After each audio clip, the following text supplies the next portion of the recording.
Srikakulam parliament Perada Tilak Kalinga BC, Vizianagaram Bellana Chandrasekhar తూర్పు Kapu BC, Visakhapatnam doctor Botcha Jhansi Lakshmi తూర్పు Kapu BC, Anakapalli BC, Araku Chetti Tanujarani Valmiki ST, Kakinada Chalamasetti Sunil Kapu OC, Amalapuram Rapaka Varaprasad SC, Rajahmundry Guduru Srinivasarao Settibalija BC, Narasapuram Guduru Umabala Settibalija BC,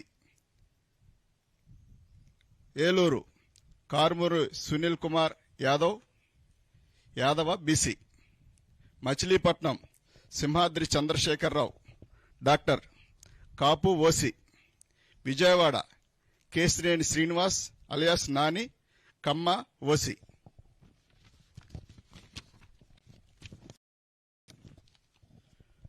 Guntur Kilari Venkata Rosaiah కాపు OC, Narasaraopet Polubhoina Anil Kumar Yadava BC, Bapatla Nandigam Suresh Babu SC, Ongole Chevireddy Bhaskar Reddy OC, Nellore Venumbaka Vijayasai Reddy గారు Reddy OC, Tirupati Maddela Gurumoorthy SC, Chittoor N Reddeppa SC, Rajampet Peddireddy Venkata Mithun Reddy OC, Kadapa YS Avinash Reddy OC, Kurnool BY Ramaiah Boya BC, Nandyal Pocha Brahmananda Reddy OC, Hindupur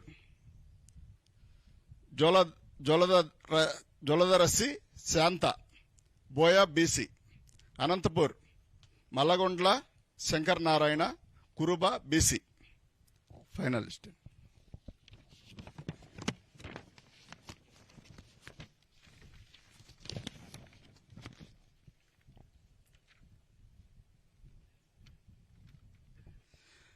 అందరికీ నమస్కారం అండి. గత సంవత్సరం 2019లో ధర్మాన ప్రసాదరావు గారు నేను కలిసి సీట్లు అనౌన్స్ చేశాము. మళ్ళీ 2024 కూడా మా ఇద్దరిని పిలిచి అవకాశం కల్పించిన జగనన్నకు ఎల్లవేళ రుణపడి ఉంటామండి. సీట్ ఇచ్చిన దానికంటే మళ్ళీ మమ్మల్ని పక్కన కూర్చోబెట్టుకొని లిస్టు చదివించిన దానికి చాలా సంతోషపడతా ఉన్నాం. ఎందుకంటే మునివేళ్లతో కూడా ముట్టుకోవడానికి ఇష్టపడిన చాలా సమాజం నుంచి వచ్చిన వాళ్ళం. చాలా మంది దగ్గర అవన్నీ కూడా అవమానాలు పాలయ్యి అవమానాలు చేయబడి వచ్చిన వాళ్ళని పక్కన కూర్చోబెట్టుకొని నా వాళ్ళు, నా ఎస్సీలు, నా బీసీలు, నా మైనార్టీలు, నా ఎస్టీలు అని చెప్పడమే కాకుండా చేసి చూపించి ఇవాళ మా అందరికి కూడా ఒక నమ్మకం, ఒక భరోసా, ఒక దిక్చూసిలాగా జగన్మోహన్ రెడ్డి గారు ఉండటం, మా జీవితాల్లో వెలుగులు నింపడం చాలా సంతోషకరమైన విషయం. గతంలో ఎవరు చెప్పిన మాటలుగాను, ఓట్ల కోసం చెప్పిన మాటలుగానే మిగిలిపోయాయి. ఎప్పుడో ఒకప్పుడు మమ్మల్ని అంటూ అత్తుకునే వ్యక్తి, మమ్మల్ని వాసన వస్తున్నారు పక్కన వెళ్ళండి అనే వ్యక్తులు కాకుండా దగ్గరకు రమ్మని కౌగిలించుకునే వ్యక్తులు ఏదో ఒక రోజు రాకపోతారు అనుకునే సందర్భంలో మరి రాజశేఖర రెడ్డి గారు, ఆ తర్వాత ఆయన చనిపోవడం, మా జీవితాల్లోనైతే వాస్తవానికి రాజశేఖర రెడ్డి గారి వల్లనే మేము ఆర్థికంగా బలపడ్డాం. ఆయన వచ్చిన తర్వాత రుణమాఫీ జరగనివ్వండి, కరెంటు బిల్లులు కానివ్వండి, ఉచిత కరెంటు కానివ్వండి, కరెంటు బిల్లులు కట్టక గత ప్రభుత్వ హయాంలో మా మోటార్లన్నీ పీకి గుంటూరు మరి ఎస్సీ కార్పొరేషన్లో తీసుకెళ్లి పెట్టిన సందర్భం. దాదాపుగా 70 మోటార్లు తీసుకెళ్లి కరెంటు మోటార్లు తీసుకెళ్లి కరెంటు బిల్లు కట్టలేదు. అప్పుడు బిల్లు అంతా ఉండేది కాదు, 15 రూపాయలు 20 రూపాయలు బిల్లు ఉండేది. ఆ బిల్లు కట్టినప్పటికి కూడా మోటార్లన్నీ తీసుకెళ్లి టీడీపీ ప్రభుత్వం అవన్నీ తీసుకెళ్లి ఒక చోట గుట్టగా పెడితే మేము 100 సార్లు తిరిగినా కానీ ఆ మోటార్లు ఇవ్వలేదు, పైర్లన్నీ వదిలేసిన సందర్భం.